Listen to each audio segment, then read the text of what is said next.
Principle number 5, confirmation. What is confirmation? Well, you know, guidance, where God shows you what He's doing and where He's taking you, is really about ensuring we are spot on. We are exactly where we need to be. So confirmation then as a principle is the assurance necessary to confirm divine guidance towards the right person. Is God in it? Is God in it?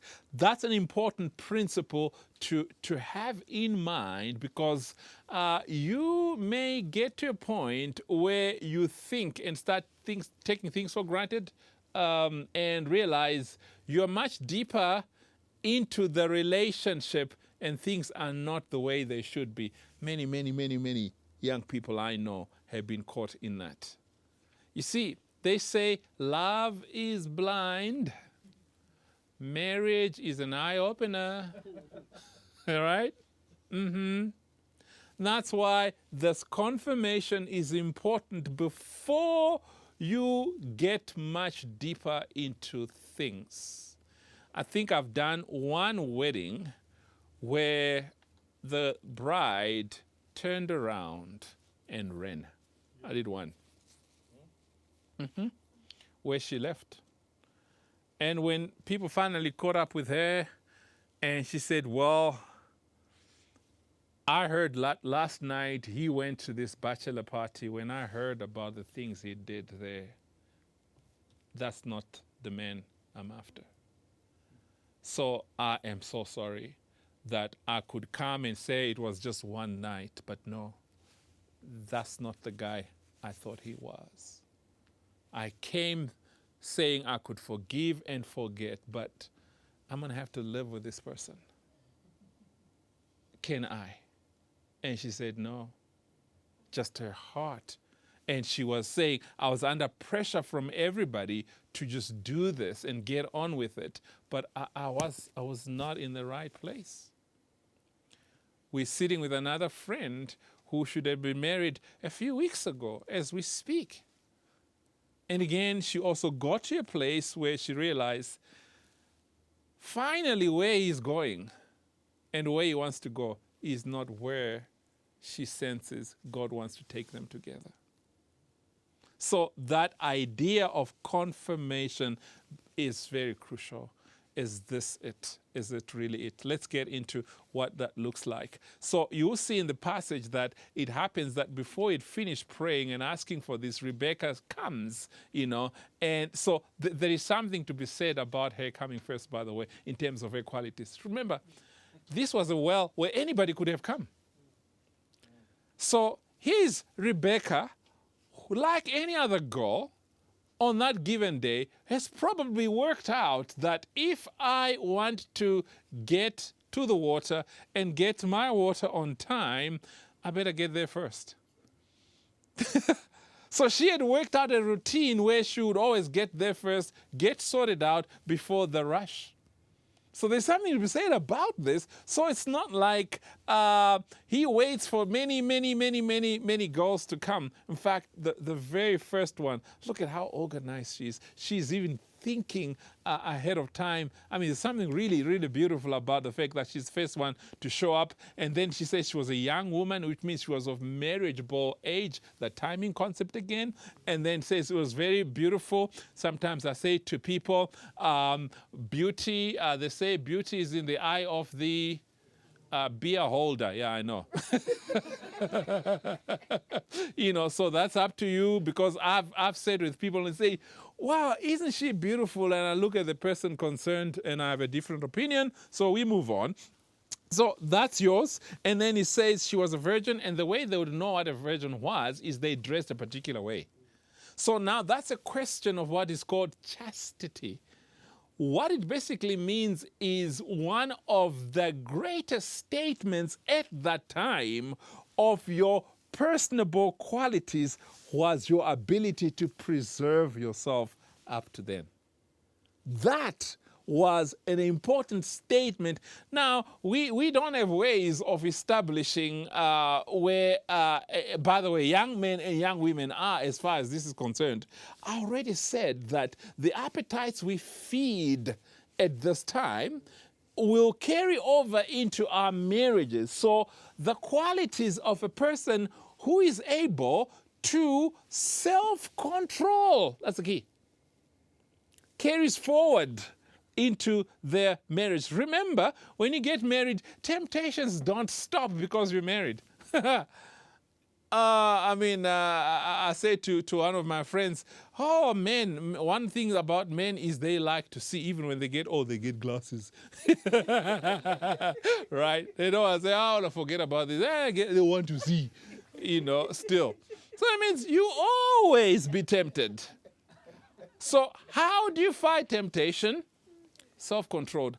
How do you learn self-control? From the rest of your life. It's not learned at a particular moment in your life. People think when they get married, they will settle. No.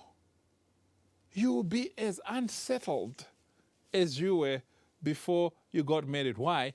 You tuned your body to satisfying your appetites with a variety of people. You will still long for that on the other side. So this statement is important. A virgin no man had known. It means she is conditioned. Please hear this. She's conditioned for the love of one. Oh. Oh, that's beautiful. It's a conditioning for the love of one person. That's what it does. That's what it means. So it's not a feminine requirement. It's both masculine and feminine. One of the best things about marriage is when you find a guy who has known no girl and a girl who has known no guy, and this is truly the first relationship they have. That usually works out better. No baggage, no issues. She goes down and then she feels the picture and comes up. So this is really a particular statement about the qualities of this person. Now, what do I find young people asking me? One of the questions they asked in the survey is, how far can we go when we're dating? I'm like, where do you want to go? Where? Like, where? And then they're given this freedom, and then what happens? They come because there's a problem. One of them falls pregnant, and they come, and the guy and the girl are in the room with a bunch of elders, and so they ask, so what happened? And the guy says, I don't know.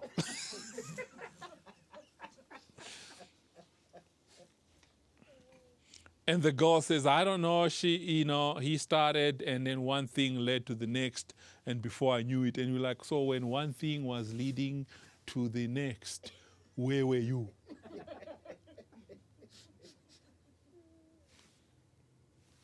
One guy had a girl pregnant, and he came with a Bible into the meeting with the elders.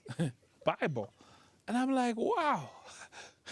This guy is serious about the Lord, And so when we asked him, this girl says, it's yours. He says, no, I didn't touch her. I even am committed to Job 29. He says, I made a covenant with my eyes not to look lustfully at a woman. I thought, oh, guys, that's a boy.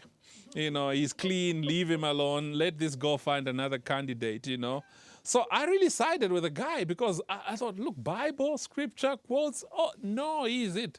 Oh, God had another plan because the baby was born. He was a duplicate of him.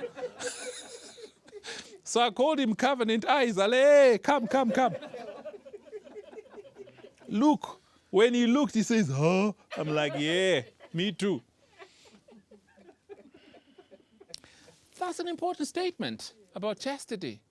It's carrying yourself now well, knowing that this vessel, when you get married, it's not changed. That's the same. You're going to have to use beyond that marriage. And so the servant obviously missed this goal and asked for notice, he says, just give me a little water. A little water. 2,000 liters later. Demonstrates this normal courteousness of the culture, but is willing to go beyond that. That is what we're calling the extraordinary quality that would set her apart from all the others. Depending on where God is taking you, this confirmation becomes crucial. Do I have the right person? So he's watching and seeing if this is where things need to be. So I just told you some studies suggest that a typical camel would drink 200 liters, that's 53 gallons of water in 3 to 10 minutes. And there were 10 of them. And you would know that the pitcher had about 10 to 20 liters of water and should have done 200 trips. So what do we do about this today is to ask, do we still have qualities in our young men and women that are willing to go that extra mile? One of the ways I would discover about these things, some of my students will know, but I didn't know this is what I would do with them, is I'll take them on mission trips. Because on mission trips, your true colors would come out. First day, second day, you'll be okay. Third day, when Christ rose from the dead, something goes wrong. I'll see anger, I'll see attitude, sometimes we go on trips. One trip we were in the Kalahari for 5 weeks. There's no water there. Can't bath. So you all smell like bad. We walked into the wimpy after that, everyone walked out. And you start seeing, okay, what are you really made of? What are your true qualities? Now, we don't need to go extreme measures.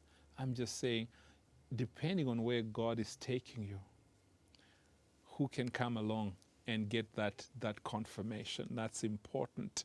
Psalm 27 verse 14, I like this. It says, wait on the Lord, be of good courage. He shall strengthen your heart. Wait, I say, on the Lord. Don't be in a rush to get married. Ensure rather that this is the right person God has for you, and you're willing to journey with that person where God is going to take you. Romans 12, 1 and 2, I beseech you, therefore, brothers and mercies of God, that you present your bodies as living sacrifice. Notice this principle is about already living a guided life, which is wholly acceptable to God, which is your reasonable service, and do not conform to this world. What is that saying? Well, there are ways of looking for partners that are worldly. So guys will say, let's go out and have a good time, right? So they'll go to a club, or they'll go to a restaurant, or Well, if you want a clubbing kind of go, that's where you go. And you'll find that person. If you like a clubbing type of girl or guy, you go there. So don't conform to these standards. Ask God where and how. And then he says, once you've renewed your mind, this is hard for many, many, many young people. Mind renewal basically means you don't think and see things the same way. You don't watch TV programs where you're being programmed, that's why they're programs, to think a particular way, but you actually say there must be another way. Going on a date is not a guarantee you're going to meet the right person. It's not. Ask God, what would he have you do? Where would he have you go? And how would this happen? Right? And then he says, you know the good and acceptable, perfect will of God. And then, so seeking the Lord's guidance only when you want a marriage partner is indicative of a life not fully lived for God. Period. Period. One young man asked me, so how do you know God is guiding you? So I turned the question around and I says, how does God speak to you? How do you know when God is speaking to you? He says, I don't know. I says, well, then you can't even have this conversation about trying to find a wife. Why? You don't even know how God speaks. So how do you know when you're there that this is the right person or not, if you don't even know how he speaks? Do you see the challenge? That we can't just seek him in one area, we've got to seek him in all areas. So then the next principle is called gratitude. Gratitude, that's principle number 6. Why is this important? Oh man, I love this principle. In fact, it was my favorite one when I was going through all of them. It says gratitude results from recognizing God's providence. Why? That gratitude carries out into the rest of your relationship or marriage. So, if you are in a good place, you will carry on being in a good place. So, the opposite is true. If you're not in a good place, oh, you have a challenge. So this principle is really, really exciting. It means if God has led you, you're going to be celebrating. You're going to be celebrating throughout your lives. I remember watching this old couple at the mall. They're walking and holding hands. And I said to them, wow, it's really nice. Because I talk to people, that's where I get my illustrations from, you know. So I said, so it's nice seeing a couple that's still holding hands, you know, in the old age. He says, yeah, I got to hold her hand, because if I don't, she's going to shop. She's she's got a black belt in MasterCard. Do you know that there's some people, even into their old age, been married 40, 50 years, who are not happy? Not happy. This principle is crucial to make sure you start on a high and carry on like that. Well, let's see what it is about. So when it finished drinking, you know, this man stands there overwhelmed by what had just happened. 200 trips later, who you go? I mean, it must be something, right? Delightful that at the end of the day, you're looking at this young lady and says, my goodness, you're such a rare gift. That's why you find there was no price too high for her. Now, you may think, because this is how we read this, he takes a golden nose ring weighing half a shekel and 2 bracelets of gold and puts it on her. That's just a token. That's what it's even more than an engagement ring, you know. If you do your math, half a shekel at least, is more than, it's almost 20 grams of gold. You can price it out. I checked early this morning. The price of gold was about $57 a gram today. I checked. So you do the math. So, and this is just say, go, you blow my mind. Yeah? Before the real thing comes, he was just willing, why? In a happy place. In a happy place. That's the principle of gratitude, you know. And then she tells him who she is. It turns out following God's guidance lead them to the exact person. That's what I want you to see. Remember Abraham's go to my family? The guy didn't start by saying, oh, let me go to Abraham's family and start from there. Why did he not do that? Well, there would be several girls there to choose from. So what does he do? He even stands outside and God lead me to the person this way. And what does God do? Exactly that. Exactly that. So what are your standards that you're going to set up and say, this is it. This person has to be here if we're going to go forward. And then when God meets all those things, then you know you're in a happy place. What place would that be? You know, I don't know if my wife will mind me telling you this story. One day she asked me, do you have a girlfriend? I said, no, I don't.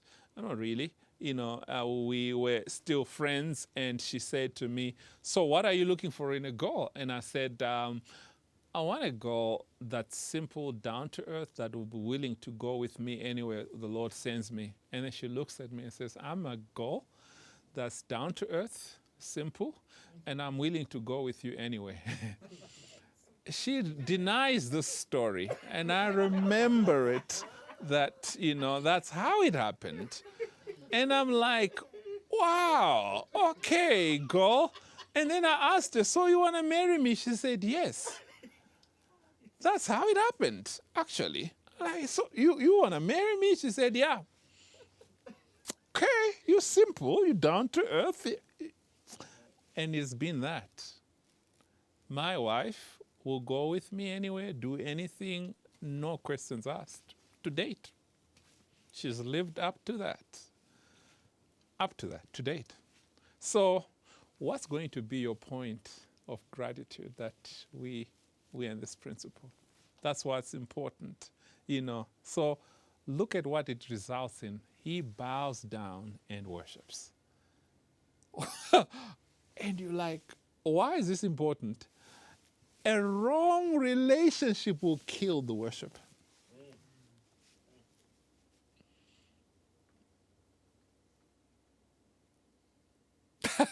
That's why this principle of gratitude is a wrong relationship will completely take away this aspect of worship. But when you're in a good place, in a good relationship, even that relationship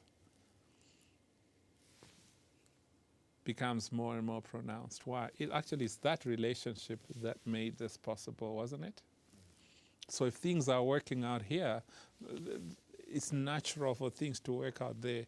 But if things are not working out here, if you try to talk to a guy who is going through a rough time in their relationship, they don't talk God. They don't. They don't talk about God. So, you know, obviously the young woman goes and tells the family what has happened there. So he has an important reflection. He who finds a wife, he who finds a husband, finds a good thing and obtains favor from the Lord. Let me say to you, he who does not find a good wife or a good husband, there is no favor. But the relationship itself, when it's right, that is God ordained, and God already has made that provision for that relationship to thrive. Look at Proverbs 19:14. Houses and riches are inheritance from fathers, but a prudent wife is from the Lord. Oh my goodness, when you have found a great partner to go into life with, you don't care about anything else. And I remember one time at a conference, I was standing during a break in an auditorium, and I saw this young lady walk in, and because I'm always conscious of people, she looked like she was trying to find somebody, and then she was standing at the back there, but she was in my line of my view. I kept seeing her, looking and kind of motioning to somebody, but this person was obviously not seeing this person. So I thought maybe she's trying to get my attention or whatever. And then I excused myself from my colleagues, and I went over to her and I says, hi, can I help you? She says, no, I'm trying to get my husband's attention. I says, which one is your husband? He says, that young man that was standing next to where you were. I says, oh, sorry, I thought you were trying to motion to me. I said, do you want me to go and bring him to you or tell him you're waiting? He says, no, he just should look at me right now. I'm just so much in love with him. How many times do you hear that? A girl, just a lady, married, just standing there and says, no, don't worry. I'm just happy. I just want to watch him. I'm just so much in love. That guy loves me. That guy loves me. I'm like, wow. How long have you been married? So I thought they were honeymooning. She says, no, 9 years. Not newly married. 9 years into the marriage. She was just standing there and just said, no, he loves me. Eventually I went back and says, you know what? You're keeping us anxious here. Why just don't you go to that woman? I've just been waiting long enough. He says, I know. I do this to her. I just delay so that she can't wait, for me to get there. Sometimes she'll eventually come, but I know she's hesitant because I think she wants to tell me something. And then she eventually went over, and I just could see just this relationship that was so beautiful. You know what? That is priceless. That is priceless. When a relationship turns out to be wrong, all unhappy, even worship is affected. Even worship is affected. And that's what I want us to be thinking about. When you think about the relationship, is it likely going to boost your ability to even serve this God that you want to serve with your life? Okay.